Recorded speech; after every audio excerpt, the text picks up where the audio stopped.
Assalamualaikum warahmatullahi wabarakatuh. Saya Siti Fatmawati dari kelas PS1A dengan NIM 1013-22013. Nah, kita semua pasti telah mengenal mengenai asam dan basa. Asam dan basa ini kita tahu ada 3 teori mengenai asam dan basa, yaitu teori Arrhenius, teori Bronsted-Lowry, dan teori Lewis.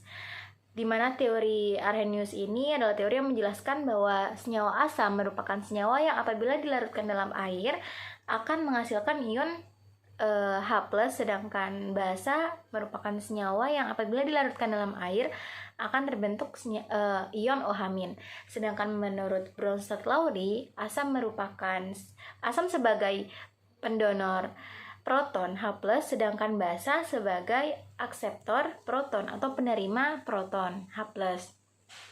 Sedangkan menurut Lewis, asam ini merupakan ion yang menerima elektron, sedangkan basa merupakan senyawa yang dapat mentransferkan elektronnya. Nah, saya tertarik untuk membuktikan salah satu teori dari ketiga teori asam basa itu, yaitu teori Bronsted-Lowry. Jadi di sini saya akan menggunakan cangkang telur sebagai basanya dan menggunakan HCl sebagai asamnya. Kan kita tahu bahwa cangkang telur itu sebagian besar strukturnya tersusun oleh asam karbonat atau CaCO3. Sedangkan HCl merupakan asam kuat. Jadi apabila direaksikan, kita bisa membuktikan teori dari Bronsted-Lowry, di mana jika senyawa tersebut akan bereaksi, maka senyawa akan terurai dan melepaskan karbon dioksida. Jadi saya akan melakukan percobaan mengenai telur dan asam dengan tujuan yang pertama, mengetahui reaksi antara HCl dan cangkang telur.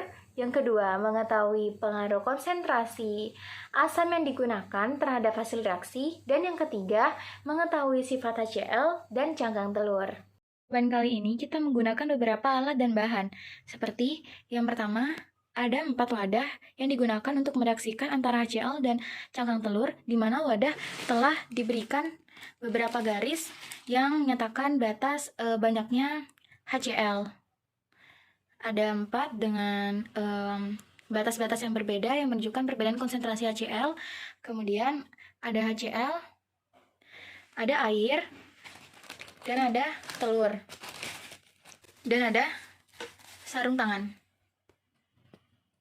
Yang pertama, pakai sarung tangan.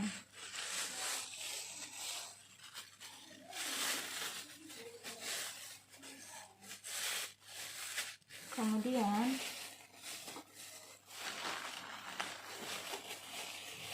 masukkan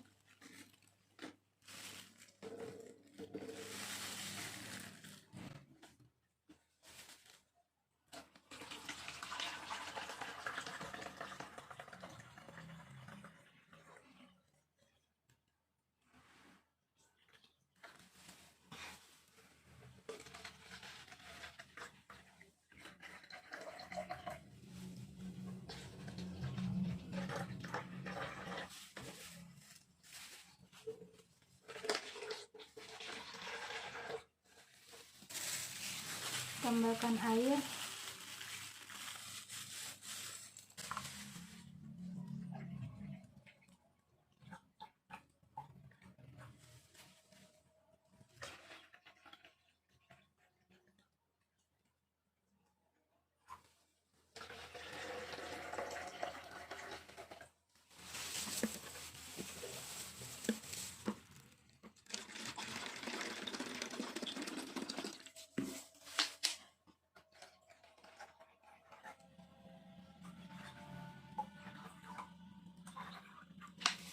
Keempat, telur tadi.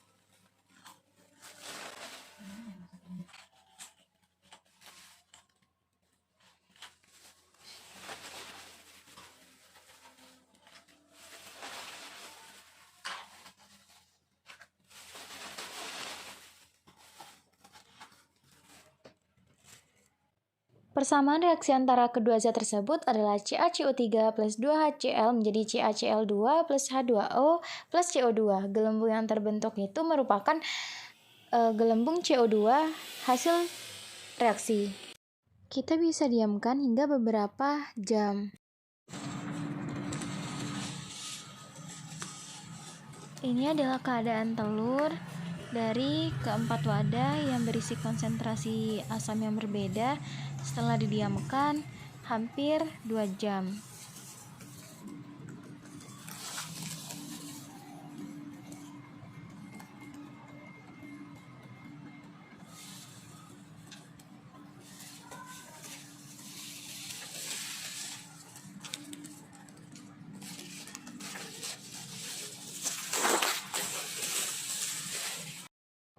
Saat cangkang telur tadi direndam ke dalam larutan asam klorida, kalsium karbonat yang ada dalam cangkang telur itu larut, sehingga yang tersisa hanyalah protein pengikat yang elastis karena kulit telur rentan terhadap senyawa asam. Nah, senyawa asam dapat merusak suatu benda dan merubah ketebalannya. Jadi, asam klorida ini merombak kalsium di kulit telur ini dan melunakkannya. Cepat atau lambatnya pengelupasan pada cangkang telur ini bergantung pada besarnya konsentrasi larutan asam yang diberikan. Seperti yang bisa dilihat bahwa pada pada gelas ini tanda yang segini berarti larutan asam yang konsentrasinya paling banyak dibandingkan dengan pada gelas yang larutan asamnya konsentrasinya sedikit. Maka bisa kita lihat perbedaannya. Pada yang banyak konsentrasi banyak, telur langsung cangkang telur sudah tidak ada dan telur menjadi lembek dalam waktu yang sama keempat-empatnya. Sedangkan yang ini dalam waktu yang sama cangkang telur masih belum terkelupas secara sempurna. Sedangkan yang keduanya juga sama. Ini sudah agak putih, sudah agak lembek, dan ini masih agak kecoklatan sedikit karena semakin ke kiri konsentrasinya semakin rendah.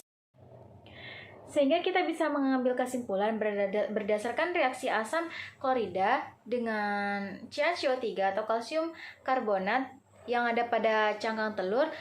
Ini merupakan reaksi asam basa yang sesuai dengan teori Bronsted-Lowry, di mana asam klorida sebagai asam berperan sebagai pendonor proton dan CaCO3 atau kalsium karbonat berperan sebagai basa sebagai penerima proton.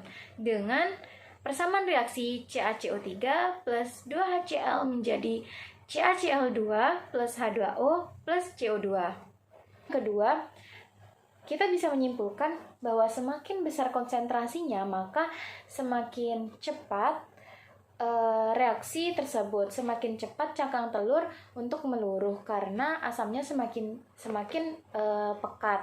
Kemudian yang ketiga, sifat dari HCl dan cangkang telur. HCl di sini berperan sebagai asam yang dapat merusak cangkang telur yang bersifat basah, bisa melunakkannya sehingga telur bisa menjadi lembek seperti squishy. Mungkin sampai di sini saja percobaan saya kali ini. Oh ya teman-teman, perlu diingat untuk limbah asam yang tadi digunakan jangan buang sembarangan ya. Kita harus membuangnya pada tempat yang semestinya. Saya akan membuangnya pada lab yang biasanya ada tempat untuk pembuangan limbah. Saya akan membuangnya pada lab kimia di Universitas Pertamina atau di lab tempat orang tua saya bekerja. Mungkin hanya yang dapat saya sampaikan, kurang lebihnya saya mohon maaf. Wassalamualaikum warahmatullahi wabarakatuh.